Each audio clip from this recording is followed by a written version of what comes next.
Hi out there. I'm downtown today for a very specific reason, to celebrate Colorado's 150th anniversary, which I care about a lot more than the 250th anniversary of America, because I like Colorado more than America. Call me biased, but that's just the way it is. And we're here today to check out a very special location here on Arapahoe and 15th. There's some kind of big soccer fest happening at Skyline Park right now, so I can't get in here, but it's right next to this building. They've blocked it off. Right next to this big dark building on 15th and Arapahoe, one of these black pillars that Silas Soule was shot. Imagine you're standing right here, and it's cowboy times, and then this big racist comes up at you and just shoots you dead.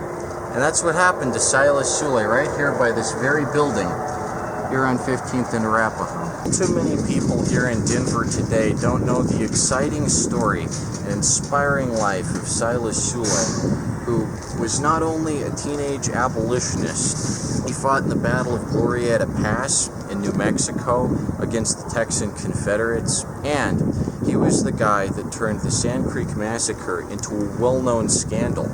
If Silas Soule hadn't spoken up about it, people might not have cared. People, even back in the 1800s, were able to recognize it as the depraved slaughter that it was, the sick, gruesome barbarity of Colonel John Chivington, the shithead who committed it.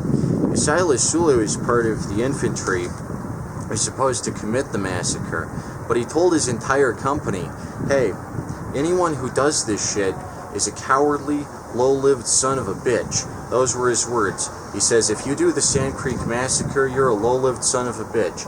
And so his entire company took it off and saved people, and then he blew the whistle on it. He says, my superior, John Chivington, he's a fucking war criminal.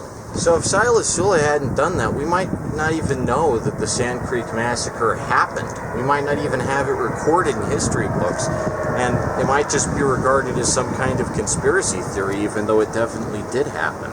So after all this, after an entire life of nothing but complete heroism, freeing slaves and helping natives, Silas Soule moved here to Denver. After that, his reward for a life of complete and total heroism and being a stand-up fucking guy was to be shot right here on 15th and Arapahoe, right in this area, right downtown.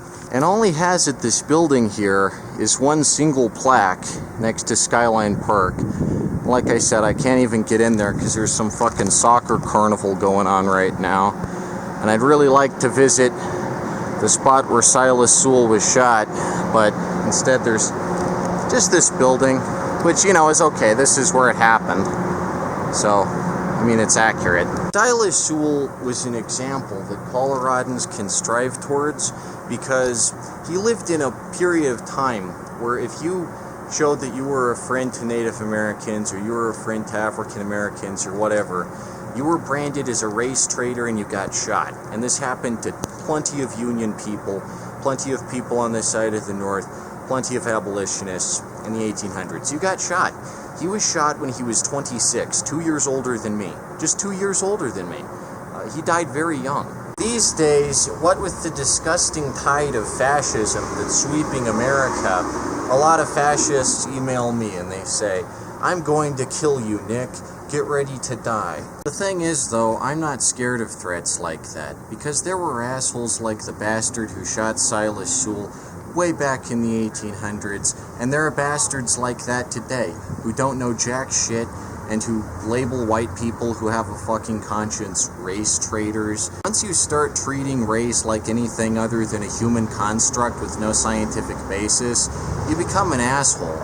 Like, yes, race can be useful in some circumstances, but if you start acting like you're a different species than other people just because of the level of pigmentation you've got, it's fucking disgusting, and it has no place in a civilized country. And guys like Silas Soule recognized as much, so he's like, slavery, fuck that. Sand Creek Massacre, fuck that. And he lived his entire life being nothing more than a paragon of virtue, and the bastard shot him anyway, because he didn't have any kind of conscience or morals.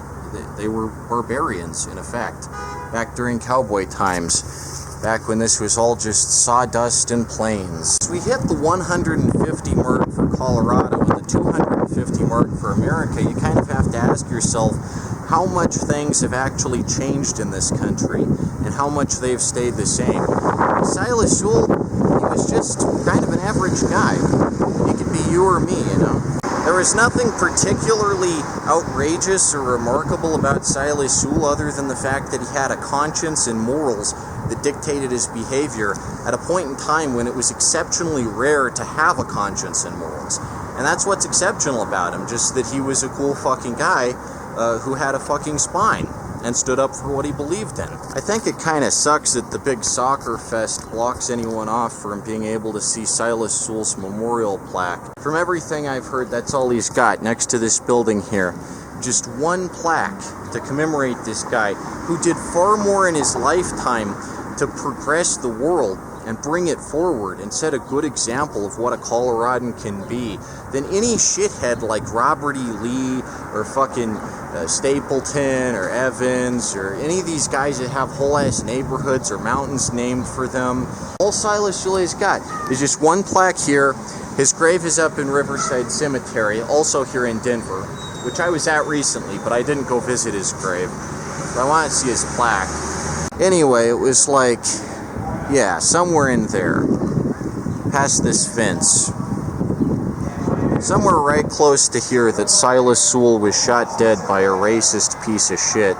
Just an absolute fucking bastard, lowest scum of the human species, right back in this little nook. Wait, I was wrong. Here it is. Here's Silas Soule's memorial plaque, right there. Silas Soule. There he is. This soccer game is really loud. But hey, at least you can access Silas Soule's memorial plaque. That's good. There he is. And forward line drive. No one close enough to that end green as tap goes up the middle. And I can feel this. Back on. Yes, Silas. Just imagine being in this corridor here and then some racist bastard comes out. Oh, you spoke out about the Sand Creek Massacre. Bang, bang, I solve all my problems with violence. That's totally how to win a fucking argument and not come off like a massive fucking chode. Anyway, my point is, these days you hear in the news about, oh, so-and-so statue of Robert E. Lee, so-and-so statue of the big piece of shit slave owner that defended the Confederacy and had no fucking spine and didn't give a shit about American principles and actually tried to tear the fucking country apart and just had no standards and was a massive bastard piece of shit all around, you know. And people are prone to say, well, if we didn't have statues of Stonewall Jackson or Robert E. Lee, they'd be erased from history. We'd be erasing real history. What I say is, who we have statues displays who we value. A statue isn't just something that records history. It helps to biggen it. It makes it larger than life. So if you make a statue, it means you like someone. It doesn't just mean this is a record of history. We don't have statues of just anyone. We have statues of a select few people who we choose to represent us. And we shouldn't have shitheads like Robert E. Lee or John Evans or Mayor Stapleton representing us. We should have figures like Silas Soule. But Silas Soule doesn't have a statue commemorating him. He just has that plaque. Because he was a humble, cool fucking guy. And he wasn't really a narcissist, so he didn't demand a statue. Now, I think he certainly deserves a statue, and if we want to give him a statue, then by all fucking means, it's about time.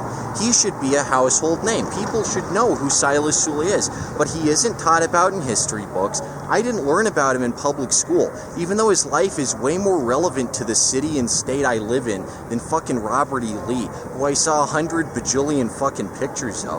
This fucking cracker-ass piece of shit. Crackerjack Confederate bastard. Silas Soule should have a statue, but every statue, every big copper chunk that's minted to give to a shithead like Stonewall Jackson isn't given to Silas Soule, right? Every time we make a statue of a figure that doesn't deserve a fucking statue, we're taking away a potential statue from a figure that might deserve a fucking statue.